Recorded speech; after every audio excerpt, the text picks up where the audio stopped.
Hello, my name is Christopher Renstrom. I'm the creator of RulingPlanets.com and Christopher Renstrom Astrology. And I want to thank you for your tremendous support.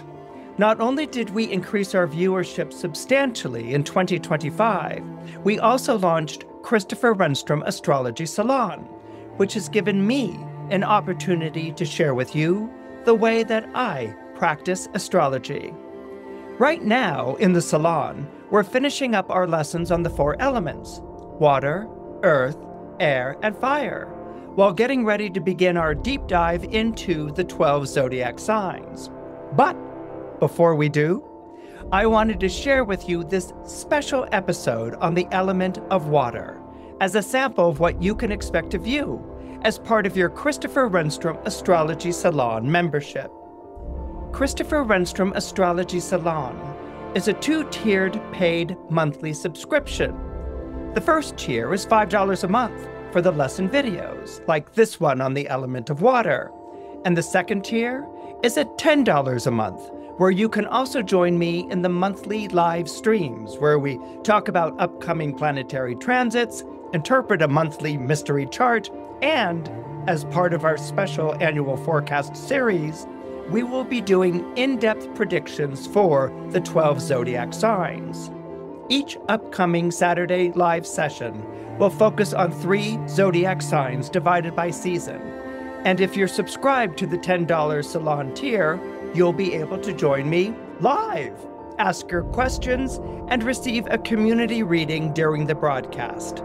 And if you can't join us live, no problem, because you can always catch us on the replay. All you have to do is click join on any one of my Christopher Renstrom astrology videos. This is the best way to support my work here on Christopher Renstrom Astrology, as well as learn about the way that I practice astrology. I look forward to seeing you in the salon. I want to thank you for your enormous support and wish you the happiest of holidays.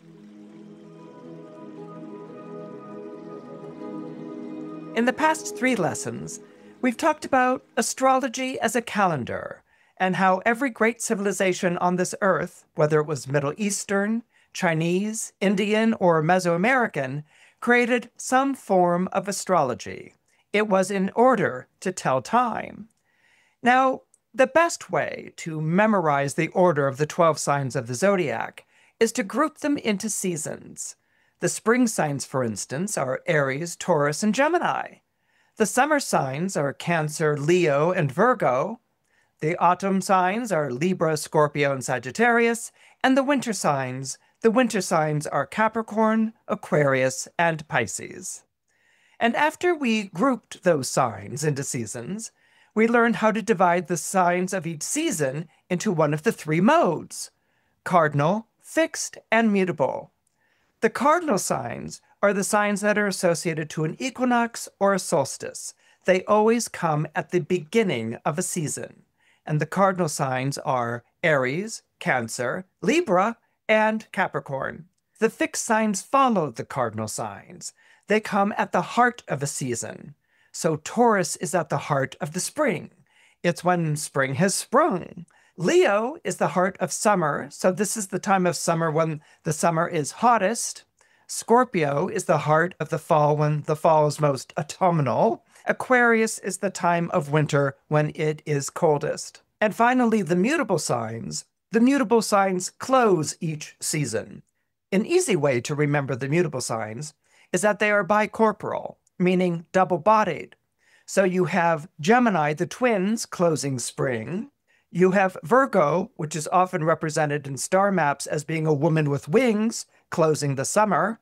You have Sagittarius, a creature that's half man and half horse, closing the fall. And finally, you have Pisces, the 2 fish, closing the winter and the agricultural year. So the mutable signs look back on the season that has just passed and forward to the next season that is about to begin. So now that we've grouped the signs into seasons and modes, we want to join the signs by element. Joining the signs by element allows us to move around the zodiac. Instead of having to go in strict zodiacal order, which is Aries is always followed by Taurus, Taurus is always followed by Gemini, Gemini is always followed by Cancer, etc., understanding the elements allows us to move through the signs more fluidly, instead of a staccato approach to the chart.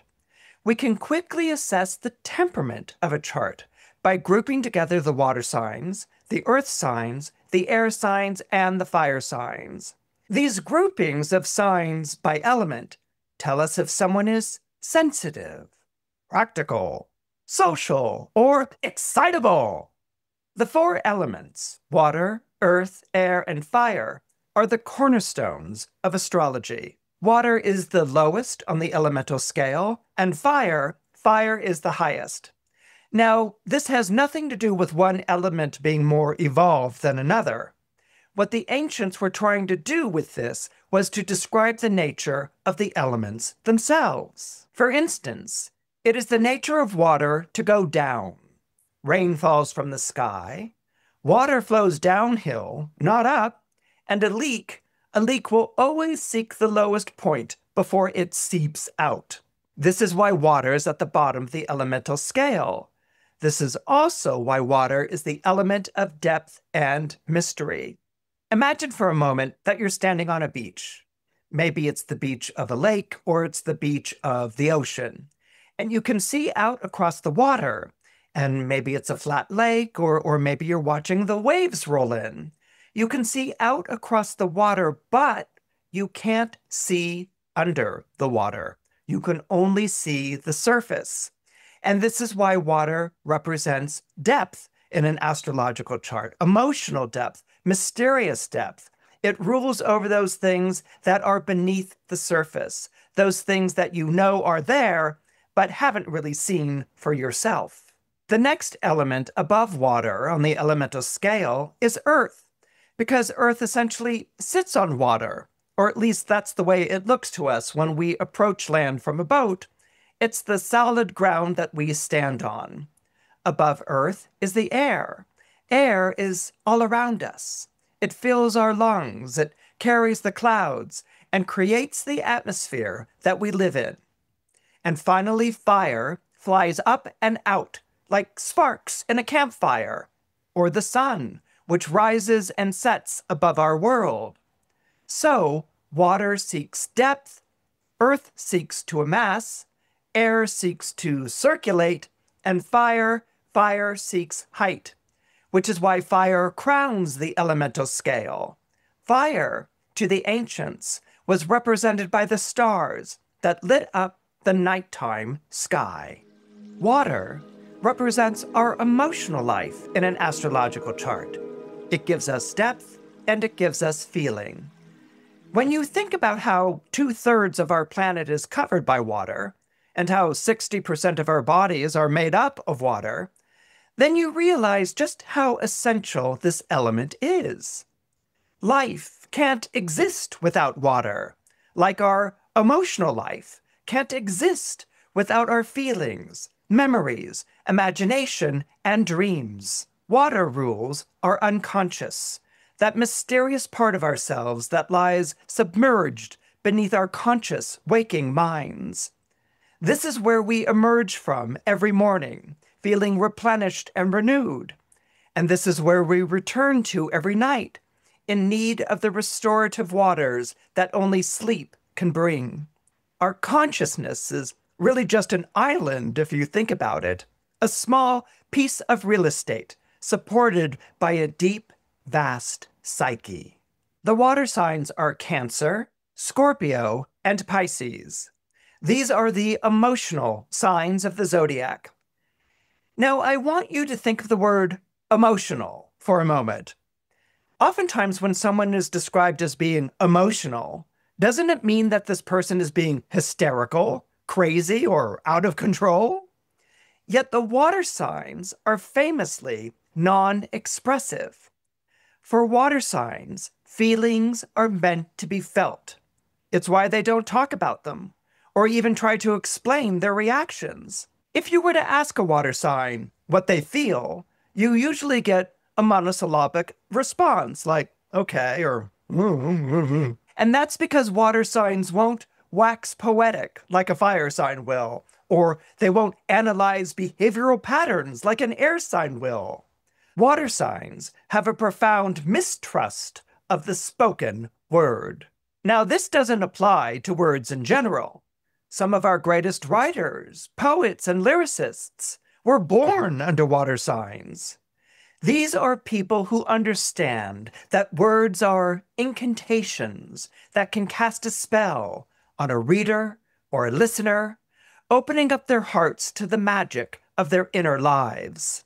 A water sign's mistrust of the spoken word comes from the fear of their words being used against them. They've experienced far too many times being misquoted out of context, or having their words twisted around to mean something that they never felt. Quote what a water sign said back to them in an argument, or worse yet, try to pin them down to semantics, and you will see them grow fuzzy-headed, get angry and confused, like a witness grilled on the witness stand. They will respond with, "That's not what I meant," or flip-flop in all directions like a fish out of water. Theirs isn't the world of cool, systematic logic. Water signs are suspicious of facts, mistrustful of stats, and can smell a hastily manufactured rationale from miles away. Water signs know full well that words in the wrong hands can become weapons. Water signs believe that we all draw from the same wellspring of emotion. The way that someone falls in love in New York City is no different from the way that someone falls in love in Tokyo, Japan, or Somalia, or Iceland. Everyone knows what it's like to be swept away, to experience that hope and exhilaration of falling in love, just like everyone knows what it's like to be hurt, to feel rejected, angry, and despondent. So the question is, if we all know what it's like to feel joy, then why would you ever want to make anyone else feel miserable? And this is what gives people born under Cancer, Scorpio, and Pisces their empathy and compassion. They feel others' pain. They don't try to avoid the subject, tell you to get over it, or accuse you of being self-sabotaging. The water signs have the presence of heart to sit with you in your hurt. A water sign calms, soothes, and comforts. Water signs can also imagine other people's emotional lives. It's not hard for them to put themselves into other people's shoes and to see the world through other people's eyes. Sometimes people who aren't water signs find this bewildering. They might say, "How can you feel bad for a criminal who was so cruel, or who intentionally caused so much harm?" Yet water signs know that every person was once a child, and perhaps it was the pain and neglect suffered in childhood that made them turn out this way. Water signs know that all saints were once sinners, and treating people the way that you would want to be treated, turning the other cheek, and forgiving the trespasses of those who trespass against you, isn't always something that comes naturally. But it does come naturally to a water sign. To a water sign, forgiveness is a strength, not a weakness. Now, the hardest thing for a water sign to accept is that not everybody swims as deeply. Most people prefer to walk along the shore, hang out in the shallows, or maybe do some snorkeling. They're not all deep-sea divers. And who hasn't experienced that terrible moment when the person you're crushing on says that they don't share the same feelings as you?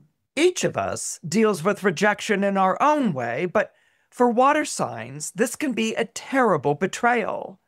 That's because so much of the back and forth flow between people is based on the silent undercurrents that run between them. There's an unspoken understanding, a psychic rapport that allows water signs to read moods, decipher gestures, and know the exact moment to say the right thing. It's phantasmal and nebulous, to be sure, but this is what makes water signs so prescient. Which is why it's so important for water signs to know when to take someone at their word. Even if that person's turning their back on the greatest thing that ever happened to them, or making a huge mistake. Because at the end of the day, people's mistakes are theirs to make. Someone can share the same feeling as you, but simply choose not to go there. This kind of acceptance doesn't come easy, but it will give you a fortitude and makes much more sense than trying to set up personal boundaries. What are boundaries to someone who's as deep and fluid as you? I mean, boundaries is such a landmass thing. You don't have to be born under a water sign to have a lot of water in your chart. If you have 4 or more planets and water signs, then your chart's pretty watery as far as an astrologer is concerned. If you have a lot of water in your chart, then you're going to attract people who are psychologically damaged, emotionally challenged, or are carrying around a lot of personal baggage. That's because they are in search of your water, like nomads in the desert looking for an oasis. We often think of emotional people as being needy, but they're not. If you have a lot of water in your chart, then you have a lot of love to give. If anything, you have too much love to give, which is why you need people to come drink from your well so that you don't feel too heavy. People with a lot of water in their charts can tend to be withdrawn, depressed, and isolated, which is why when they give of themselves emotionally, the water circulates, which lightens their mood and buoys their spirits. It's kind of like the water cycle, if you think about it. Excess water is drawn up into the atmosphere to form clouds. And once the clouds become too heavy, that water returns to the earth as rainfall. Water signs don't seek out the emotionally walking wounded because they're masochists. They draw them into their orbit in order to keep their energy flowing. People with a lot of Cancer, Scorpio, and Pisces in their charts carry the water for us in this parched world. They fill our lives with intimacy, move us with their sensitivity, and enthrall us with their creativity. They carry qualities we don't always value, but couldn't possibly live without. Without memory, we wouldn't remember who we used to be in those times when we've forgotten who we are. Without solace, we wouldn't be able to collapse into somebody else's arms, sobbing. And without hope, we wouldn't be able to love again. People with watery charts have a hard time seeing themselves as empowered beings. But once they make the switch from bucket to reservoir, they start to grasp the idea that theirs is a renewable energy source. The water in the water bottle you purchased this afternoon is as old as the first drops of water that fell on the earth millennia ago. It keeps going round and round. It keeps getting recycled. Water literally reincarnates. That's why water has always been connected to the immortal life of the soul.